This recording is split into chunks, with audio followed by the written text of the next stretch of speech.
ஏசாயா 45வது அதிகாரம் 22வது வசனம். பூமியின் எல்லையெங்கும் உள்ளவர்களே, என்னை நோக்கி பாருங்கள், அப்பொழுது ரட்சிக்கப்படுவீர்கள். நானே தேவன், வேறொருவரும் இல்லை.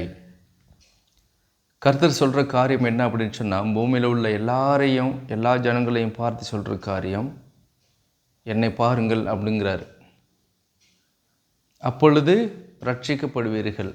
அதாவது இந்த உலகத்தில் உள்ள எல்லாருக்குமே, எல்லாரோட வாழ்க்கையிலையும் ரொம்ப முக்கியமானது, எல்லாத்தையும் விட முக்கியமானது ஒரு காரியம் என்ன அப்படின்னு சொன்னால், ரட்சிக்கப்படுறது.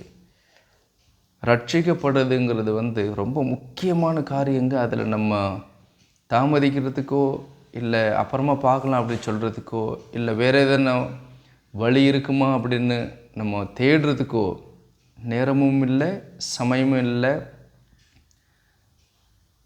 இயேசு கிறிஸ்து நமக்காக மரித்து அடக்கம் பண்ணப்பட்டு உயிர்த்தெழுந்து அவர் உயிருள்ள தேவனா எல்லாரையும் பார்த்து சொல்கிற காரியம், என்னை பாருங்கள் அப்படிங்கிறார். என்னை பாருங்கள், அப்பொழுது ரட்சிக்கப்படுவீர்கள் அப்படின்னு சொல்லி பேசுகிறார்.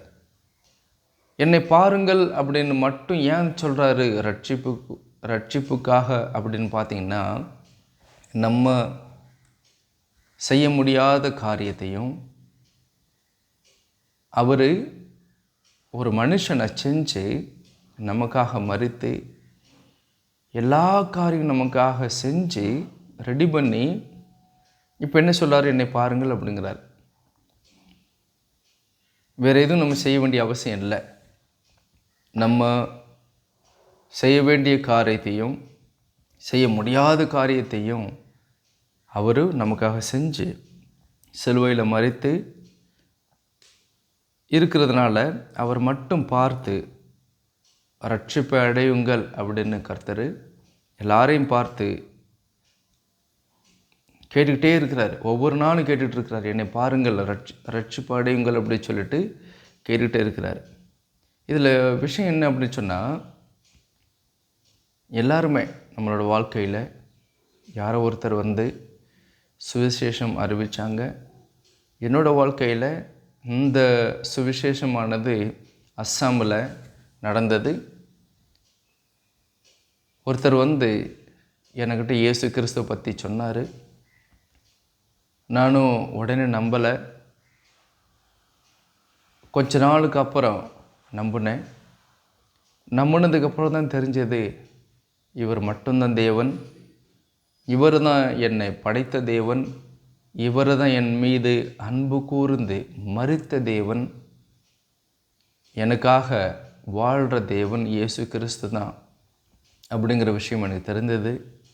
அப்பொழுது அவரை என்னோட ரட்சகராக நான் மனசில் நம்பினேன். நம்பி பாவ மன்னிப்பை பெற்று நரகத்திலிருந்து தப்பிச்சு சொர்க்கத்துக்கு போகிறவனா இந்த உலகத்தில் நான் வாழ்ந்துட்டுருக்கிறேன். எல்லாருமே, அதாவது நான் இப்போ சொன்ன மாதிரி எல்லாரோட வாழ்க்கையிலையுமே ஒரு சாட்சிகள் இருக்கும். இந்த வசனத்தில் நம்ம கற்றுக்கிற வேண்டிய விஷயம் என்ன அப்படின்னு சொன்னால், இந்த கர்த்தரோட நடந்து போகிற இந்த வாழ்க்கையிலே நம்ம எப்படி நடந்து போகணும் அப்படின்னு சொல்லி கர்த்தர் ஆசைப்படுறாரு அப்படின்னு சொன்னால், இப்போவும் கூட என்னை பார்த்து மட்டுமே நட அப்படின்னு கர்த்தர் சொல்கிறார்.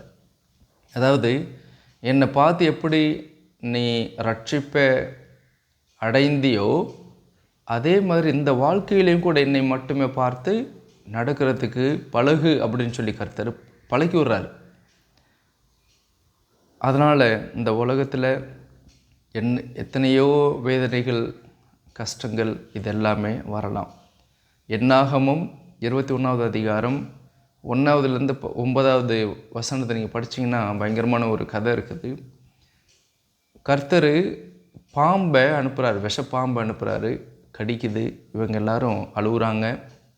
மோசைக்கிட்ட சொல்கிறாங்க. மோசை கர்த்தர்கிட்ட கேட்குறாரு. கர்த்தர் மோசைக்கிட்ட சொன்ன விஷயம் என்னன்னா, ஒரு உருவத்தை பண்ணி ஒரு கம்பில் வச்சு தூக்கி பிடி, எல்லோரும் பார்க்குறவங்க பொழைப்பாங்க அப்படின்னு சொல்லிட்டு கர்த்தர் சொல்கிறாரு. அதே மாதிரி மோசை செஞ்சார். இவங்க எல்லாரும் அந்த கம்பை பார்த்தாங்க. தூக்கி பிடிச்சி வச்சுருக்கிற அந்த கம்பத்தை பார்த்து இவங்க எல்லாரும் பொழைச்சிக்கிட்டாங்க. அதே மாதிரி நம்மளோட வாழ்க்கையிலையும் பாம்பு வந்து கடிக்கிறதுங்கிறது வந்து சொல்லிட்டு வந்து கடிக்காது. உடனே எங்கேருந்து வரும்னே தெரியாது, வரும், கடிக்கும். அதே மாதிரி நிறையா காரியங்கள், வேதனைகள், கஷ்டங்கள் நம்மளோட வாழ்க்கையில் வந்து கடிக்கிறதுக்கு வாய்ப்பு இருக்குது. இது எல்லாத்துக்கும் மத்தியில் கர்த்தர் என்ன சொல்கிறாருன்னா, என்னை நோக்கி மட்டும் பாரு, நீ பிழைப்பாய் அப்படின்னு சொல்லி கர்த்தர் இன்னைக்கு நம்மளோட பேசிகிட்ருக்கிறார். அதனால் அவரை பார்த்து பிழைப்போம், வாழ்வோம். யோகான் 10:10 அதுதான் கர்த்தர் சொன்ன காரியம். அவரோட வாழ்க்கையை நம்ம வாழ்ந்து இந்த உலகத்தில் அவரோட நடந்து போவோம். சீக்கிரம் என்ன, சூத்திரம் என்னன்னா அவர் மட்டுமே பார்த்து. ஆமென்.